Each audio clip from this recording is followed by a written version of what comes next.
नमस्कार बच्चों, कक्षा 10 के अध्याय संख्या 7 को अपने पढ़ रहे थे। अध्याय संख्या 7 को अपने जब पढ़ना शुरू किया था तो हमें पता चलता है कि यह जो चैप्टर है वह चैप्टर जो है वो पूरी तरह से क्या है, एक प्रकार से डिपेंडेड है या एक जैसा ही है चैप्टर नंबर 6 के। तो बहुत सी समानताएं हैं दोनों में, क्योंकि जो चैप्टर नंबर 6 हमने पढ़ा था वह था केंद्र सरकार के बारे में, और जो चैप्टर नंबर 7 अपने पढ़ रहे हैं वह है राज्य सरकार के बारे में, जिनमें थोड़ा माइनर सा डिफरेंस है, ज़्यादातर डिफरेंस नहीं है। बस क्या है, अधिकारियों का, पदाधिकारियों का डिफरेंस रहता है। ठीक है, तो बाकी कार्य प्रणाली या शक्तियाँ, ये इस प्रकार की चीज़ें जो हैं वो राज्य स्तर पर और केंद्र स्तर पर दोनों चीज़ों में अलग से बांटी गई है। तो यहाँ की जो राज्य की कार्यपालिका है या व्यवस्थापिका है, उसको संभालने का कार्य किसके द्वारा किया जाएगा? विधानमंडल के द्वारा किया जाएगा।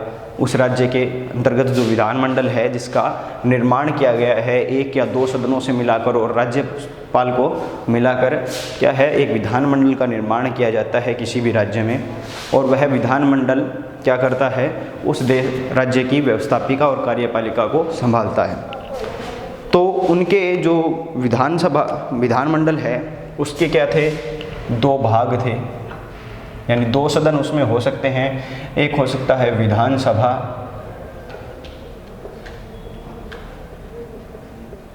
और दूसरा हो सकता है विधान परिषद।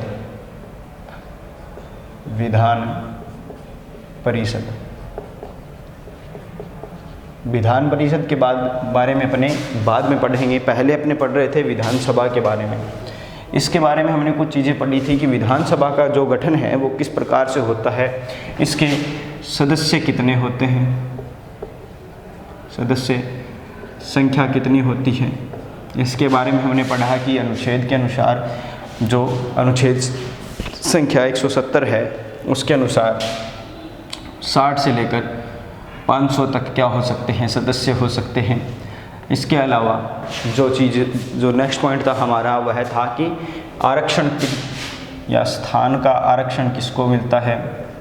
ठीक है, जिसके अंतर्गत एक मनोनीत सदस्य के बारे में भी हमने पढ़ा। इसके अलावा निर्वाचन पद्धति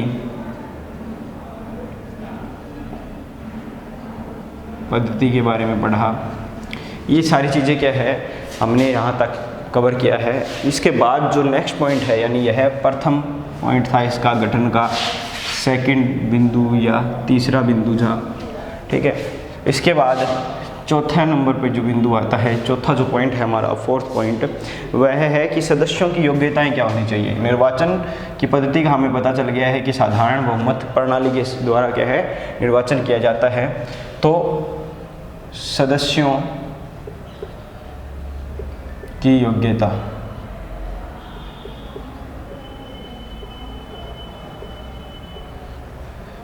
यानी सदस्यों के अंतर्गत क्या क्या एबिलिटीज़ होनी ज़रूरी है, क्या क्या योग्यताएं होना आवश्यक है, वह चीज़ें अपने इस पॉइंट में कवर करेंगे। देखिए, प्रथम चीज़ जो है वह भारत का नागरिक हो, भारत का नागरिक हो।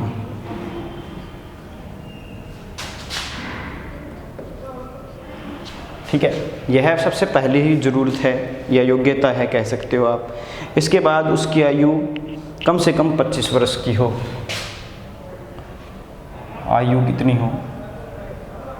आयु कम से कम 25 वर्ष हो। ठीक है, यह मिनिमम एज है। उसके बाद वह भारत सरकार या राज्य सरकार के अधीन लाभ पद पर धारण न किए हुए हो। वह भारत सरकार या राज्य सरकार दोनों ही प्रकार की सरकारें हैं। यह चीज़ें अपने लोकसभा के और राज्यसभा के सदस्यों की योग्यताओं के लिए भी पढ़ी थी। ठीक है, भारत सरकार या राज्य सरकार के अधीन कोई लाभप्रद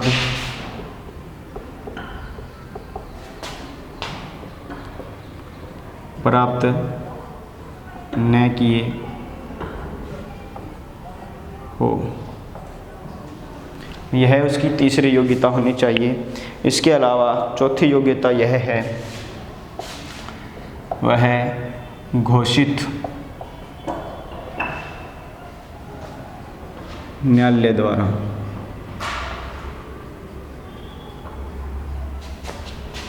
पागल या दिवालिया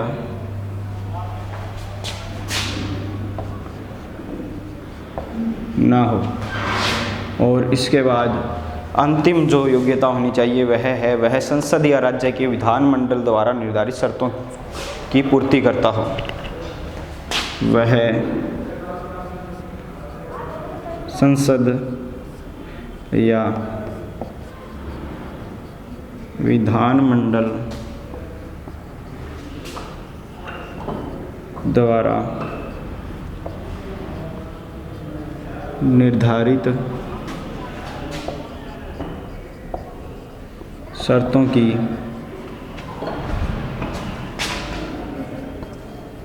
पूर्ति करता हो।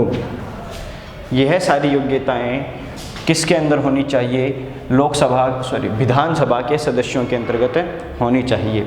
और अगर आप देखोगे तो यह सारी की सारी जो शर्तें हैं, ये सारी की सारी विशेषताएं हैं, या कहने के लिए योग्यताएं हैं, वो सारी की सारी योग्यताएं लोकसभा के सदस्यों की योग्यताओं से मिलती जुलती हैं।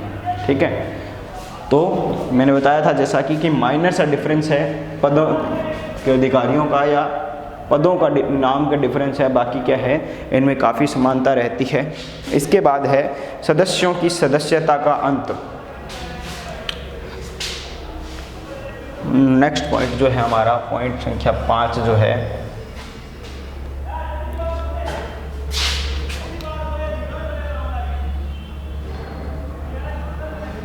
सदस्यों की सदस्यता का अंत। इस पॉइंट के अंदर देखिए कि कुछ विशेष परिस्थितियां हैं जिनके बारे में चर्चा की जाएगी, जिसके अंतर्गत क्या है, जो विधानसभा के सदस्य हैं उनको पद से हटाया जा सकता है, उनके पद से उनको बर्खास्त किया जा सकता है। ठीक है, यानी उनकी सदस्यता का अंत किया जा सकता है। जिसमें क्या है, पहला पॉइंट यह रहता है कि कोई भी व्यक्ति यदि राज्य विधानमंडल के दोनों सदनों का सदस्य निर्वाचित हो जाए तो उसे एक सदन से क्या देना होगा, त्यागपत्र देना होगा। इसमें प्रथम पॉइंट बिंदु क्या रहेगा कि अगर कोई सदस्य विधानमंडल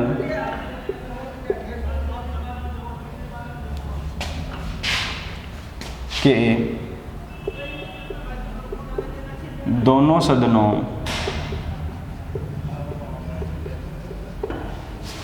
विधानमंडल के दोनों सदनों के लिए निर्वाचित हो जाए,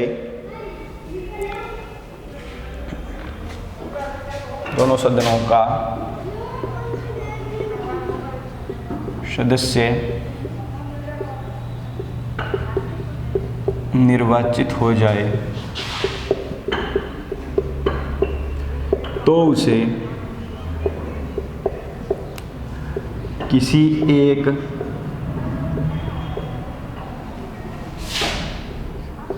पद से, तो उसे क्या है, किसी एक पद या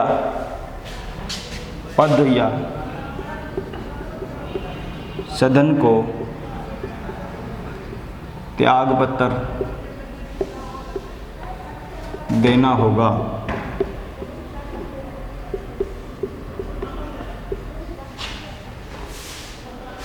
इसी बिंदु में क्या है, एक और भी है कि इसी प्रकार कोई व्यक्ति राज्य के विधानमंडल और संसद दोनों का सदस्य एक साथ नहीं रह सकता है। इसी पॉइंट में क्या है, इसी प्रकार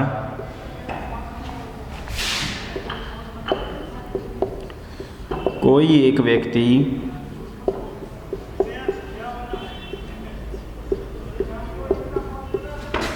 राज्य विधानमंडल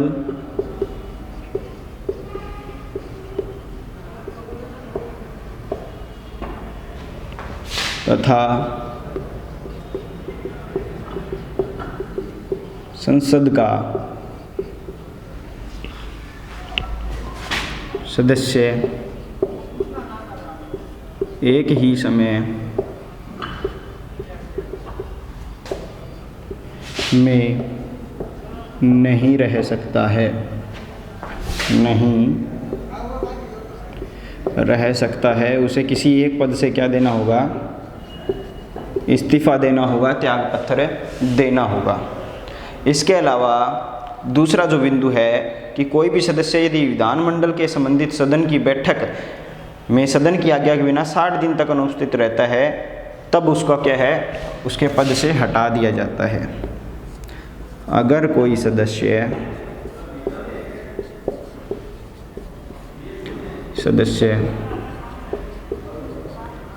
विधानमंडल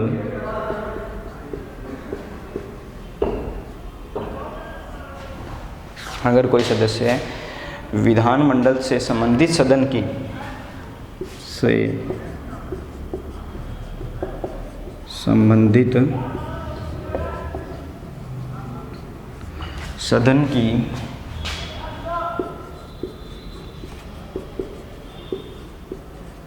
बैठक या बैठक में सदन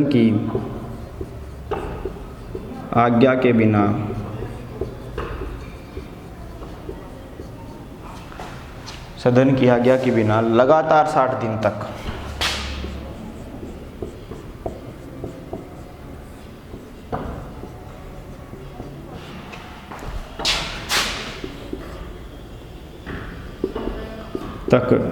अनुपस्थित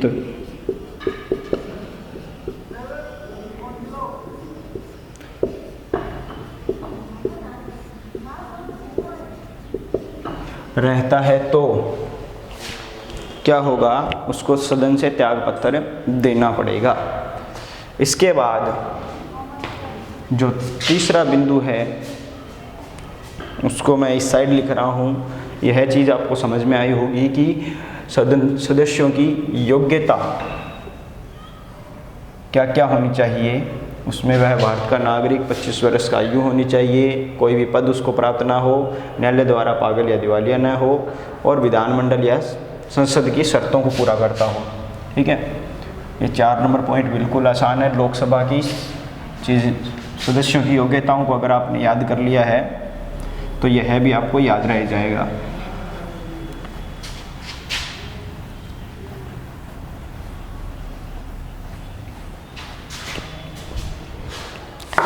इसका जो तीसरा बिंदु है वह है कि यदि किसी सदन का सदस्य हो चुकने के बाद उसमें सदस्यता के लिए निर्धारित योग्यता नहीं रह जाती या उसमें कोई निर्धारित अयोग्यता पैदा हो जाती है।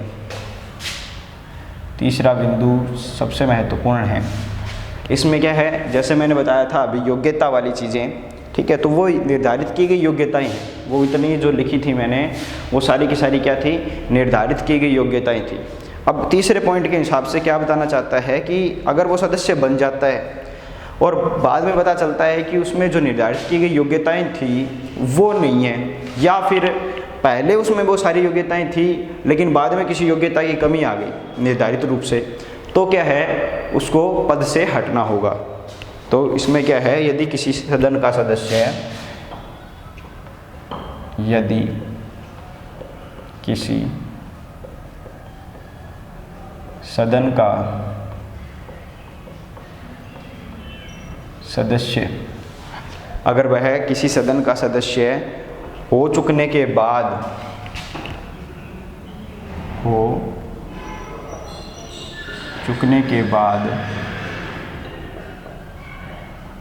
उसमें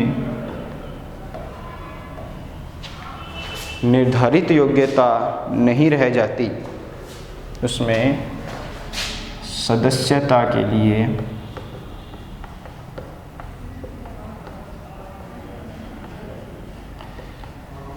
निर्धारित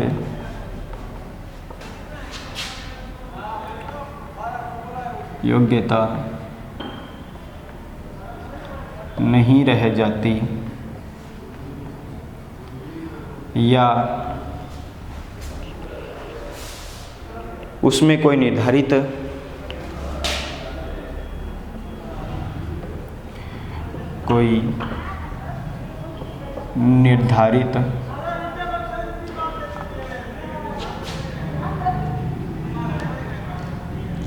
अयोग्यता,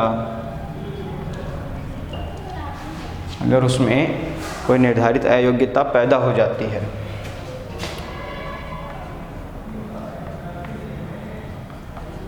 हो जाती है। तो ये सारी 3 ऐसी सिचुएशन हैं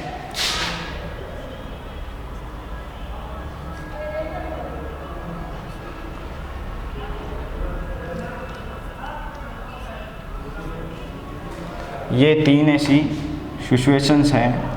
अगर इन 3 सिचुएशन को अपने देखते हैं या ऐसी स्थिति अगर पाई जाती है तो विधानमंडल के किसी भी सदन का अगर वह सदस्य है और उसमें ये 3 प्रकार की परिस्थितियां पैदा होती हैं तो क्या है, इस हिसाब से उस पर कार्रवाई की जा सकती है।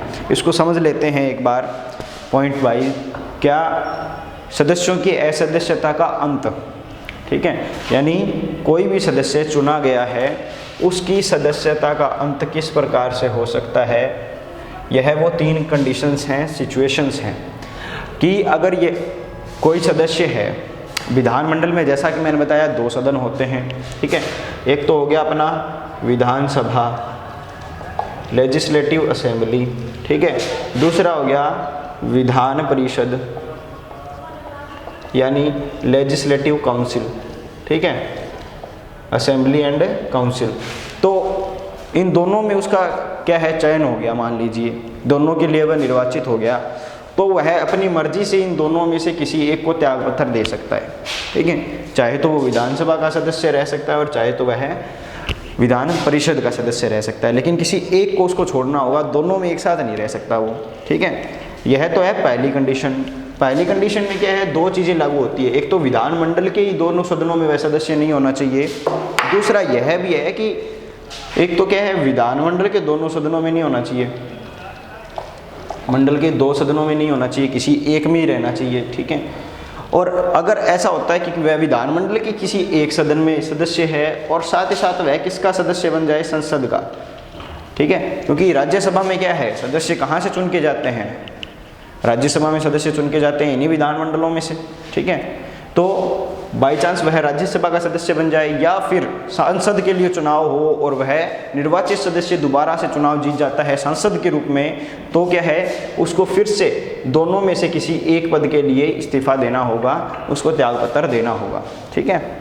तो कहने का मतलब यह है इन शॉर्ट कि कोई भी सदस्य एक साथ किसी प्रकार के 2 पदों पर नहीं रह सकता है, ठीक है। यह हो गई पहली कंडीशन। सेकंड कंडीशन क्या है, अगर कोई सदस्य विधानमंडल से संबंधित सदन की बैठक में सदन की आज्ञा के बिना लगातार 60 दिन तक अनुपस्थित रहता है तो, ठीक है, यानी परमिशन के साथ वह 60 दिन से ज़्यादा रह सकता है, 60 दिन तक रह सकता है, लेकिन बिना परमिशन के, सदन की बिना आज्ञा के वह अगर लगातार, क्या कंडीशन है, लगातार 60 दिन रहता है, ठीक है। बीच में 1-2 दिन आ गया तो दोबारा से 60 दिन काउंट करने होंगे, ठीक है, लेकिन लगातार 60 दिन तक वह अनुपस्थित नहीं रह सकता। यह थी सेकंड कंडीशन, जो सिंपल सी बात है, ठीक है। थर्ड है, वो भी बिल्कुल सिंपल है कि यदि सदन का सदस्य हो चुकने के बाद जो उसमें निर्धारित योग्यता है वो नहीं रह जाती, ठीक है। जैसे कि 25 वर्ष की आयु है, यह तो क्या है, होनी नॉर्मल बात है, भारत का नागरिक है वह रहेगा, ठीक है। मान लीजिए वह पागल हो गया, सदस्य बनने के बाद पागल हो गया या दिवालिया घोषित हो गया बैंक के द्वारा, न्यायालय के द्वारा, तो उसको क्या होगा, उसके पद से हटना होगा, ठीक है। या फिर जैसा कि मैंने बताया कि वह शर्तें मानने से मना कर दे, विधानमंडल या संसद की शर्तें मानने से क्या कर दे, मना कर दे, तो उसको क्या है, अपने पद से हटना होगा। अगर वह भारत का नागरिक नहीं रह जाता है तो उसको, ठीक है। तो ये कुछ कंडीशंस हैं कि अगर निर्धारित जो शर्तें निर्धारित की गई हैं या योग्यताएं निर्धारित की गई हैं, उन योग्यताओं पर वह परिपूर्ण नहीं रहता है तो उसको क्या है अपने पद से हटना होगा, या फिर उसमें क्या है निर्धारित की गई कोई अयोग्यता उसमें पैदा हो जाती है। ठीक है, ये 3 कंडीशन हैं जिनमें उसको क्या है अपने पद का त्याग करना पड़ता है। ठीक है, अभी बात करते हैं कार्यकाल की। किसके कार्यकाल की? ये सभी विधानमंडल या विधान परिषद के लोगों के कार्यकाल की। तो यह पॉइंट हमारा कवर होता है सदस्यों की सदस्यता का अंत किस प्रकार से होता है। ठीक है, और इसी के साथ विधानमंडल के गठन का अंतिम पॉइंट अपने पढ़ेंगे 5 नंबर पॉइंट, 5 नंबर तो पॉइंट हो गया।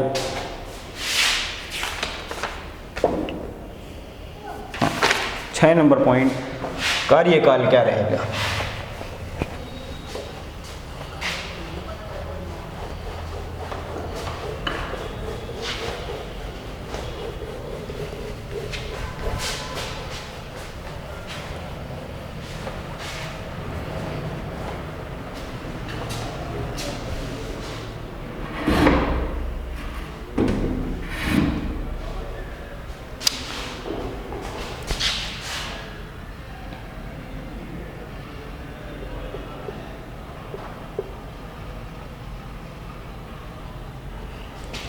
कार्यकाल, राज्य विधानसभा का कार्यकाल कितने वर्ष का होता है?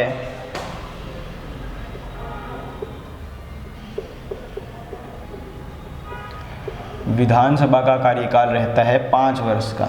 जिस प्रकार से लोकसभा का कार्यकाल 5 वर्ष का होता है, उसी प्रकार से राज्य विधानसभा का कार्यकाल भी कितने का समय का होता है? प्रत्येक राज्य में, प्रत्येक राज्य की विधानसभा का कार्यकाल 5 वर्ष का रहता है संविधान के अनुसार। ठीक है, इससे पूर्व भी इसको क्या किया जा सकता है? भंग किया जा सकता है। और भंग किसके द्वारा किया जा सकता है? समय से पूर्व भंग किया जा सकता है। किसके द्वारा? राज्यपाल के द्वारा। जैसा कि मैंने राष्ट्रपति की शक्तियों के समय आपको पढ़ाया था कि राज्यपाल अगर प्रस्तावित कर देता है कि इस राज्य में क्या है, विधानसभा या जो प्रशासनिक समिति है या मुख्यमंत्री है, जो भी चुने गए हैं, उनके द्वारा शासन के अनुसार या संविधान के अनुसार शासन नहीं किया जा रहा है, तो वहाँ पर राष्ट्रपति शासन लागू हो जाता है और वहाँ की विधानसभा समय से पूर्व क्या हो जाती है? भंग हो जाती है। तो 5 वर्ष तक विधानसभा का कार्यकाल होता है, लेकिन समय से पूर्व उसको भंग करने का अधिकार किसके पास है? राज्यपाल के पास है। ठीक है, अभी क्या है, लेकिन क्या है, यदि संकट काल की घोषणा प्रवर्तन में हो तो संसद विधि द्वारा विधानसभा का कार्यकाल बढ़ा सकती है। ठीक है, यानी अगर संकट काल की घोषणा का प्रवर्तन काल हो तो क्या कर सकती है? संसद जो है भारत की, वह विधानसभा के कार्यकाल को बढ़ा सकती है। यानी इसको समय से पूर्व भंग करने का अधिकार किसके पास है? राज्यपाल को। समय को बढ़ाने का अधिकार किसके पास है? संसद के पास। किस स्थिति में? संकट काल की घोषणा के प्रवर्तन काल में संसद क्या कर सकती है? विधानसभा के कार्यकाल को बढ़ा सकती है। जो एक बार में 1 वर्ष के से अधिक नहीं होगा तथा किसी भी अवस्था में संकट काल की घोषणा समाप्त हो जाने के बाद 6 माह की अवधि से अधिक नहीं होगा। ठीक है, यानी अगर संकट काल चल रहा है तो कितने समय तक? 1 वर्ष तक। अधिकतम कितने वर्ष तक रह सकता है? यानी 5 साल से बढ़ाकर उसको कितने आगे बढ़ाया जा सकता है? 1 साल और आगे बढ़ाया जा सकता है, यानी टोटल 6 साल। ठीक है, और अगर संकट काल समाप्त हो जाता है, समाप्त होने के बाद 6 माह से ज़्यादा नहीं रखा जा सकता इसको। ठीक है, संकट काल की समाप्ति के 6 माह बाद तक इसको बढ़ाकर नहीं रखा जा सकता। किसको? विधानसभा के कार्यकाल को। ठीक है, इस चीज़ को दोबारा से रिपीट कर रहा हूँ कि विधानसभा जो है प्रत्येक राज्य की, उसका कार्यकाल कितने वर्ष का रहता है? 5 वर्ष का रहता है। उसको पूर्व समय से पूर्व भंग करने का अधिकार किसके पास रहता है? किसी भी राज्य की विधानसभा को 5 वर्ष से पूर्व भंग करने का अधिकार राज्यपाल के पास रहता है। नेक्स्ट चीज क्या है? समय को बढ़ाने का, यानी जो किसी भी राज्य की विधानसभा है उसको 5 वर्ष से अधिक समय तक चलाने का अधिकार किसके पास है? संसद के पास है भारत की। किस स्थिति में भारतीय संसद 5 वर्ष से अधिक कार्यकाल को बढ़ा सकती है? वह है संकट काल की घोषणा के प्रवर्तन काल में, ठीक है। यानी जब संकट काल की घोषणा हो रही हो उस समय चुनाव करवाना जरूरी नहीं समझा जाता है संसद के द्वारा, और वह उसके यानी विधानसभा के कार्यकाल को बढ़ा देती है। कितने समय तक बढ़ा सकती है? संकट काल चल रहा है तो अधिकतम 1 वर्ष तक बढ़ा सकती है। अगर देश में संकट काल लागू है तो अधिकतम 1 वर्ष तक क्या है, विधानसभा के कार्यकाल को बढ़ाया जा सकता है, ठीक है। यानी बढ़ा के अधिकतम क्या है, इसको 5 से 1 साल और बढ़ाया जा सकता है। समाप्त, अगर संकट काल समाप्त हो जाता है, ठीक है, और इसका समय क्या है, बढ़ाया गया है, तो मात्र 6 महीने से अधिक इस पर क्या है, इसमें बढ़ोतरी नहीं होगी। विधानसभा के कार्यकाल में 6 माह से अधिक बढ़ोतरी नहीं होगी। कब है? संकट काल की समाप्ति के बाद, ठीक है। तो यह चीज़ रहती है कार्यकाल से संबंधित। यह था विधानसभा के कार्यकाल की बात थी, ठीक है। इसके बाद पॉइंट नंबर आता है 7।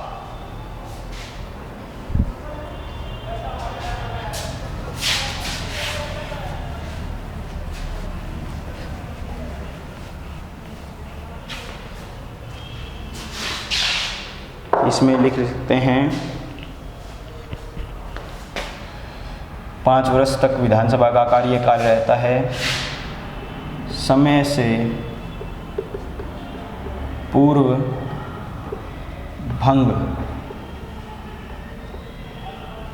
करने का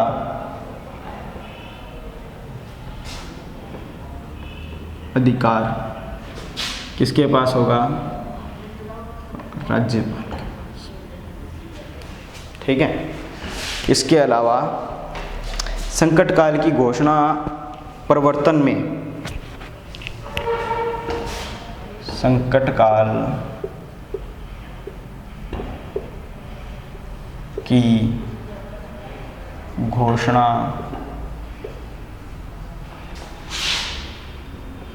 प्रवर्तन में हो तो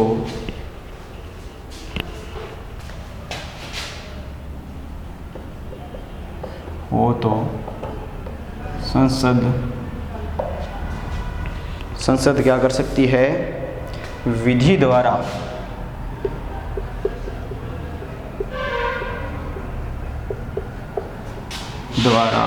विधानसभा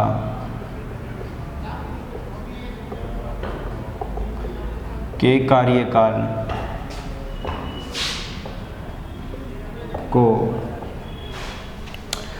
बढ़ा सकती है, बढ़ा सकती है।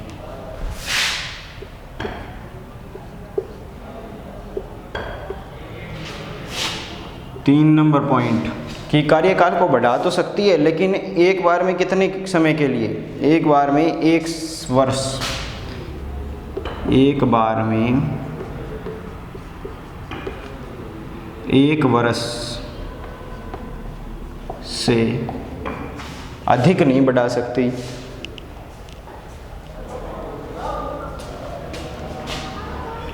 अधिक नहीं होगा।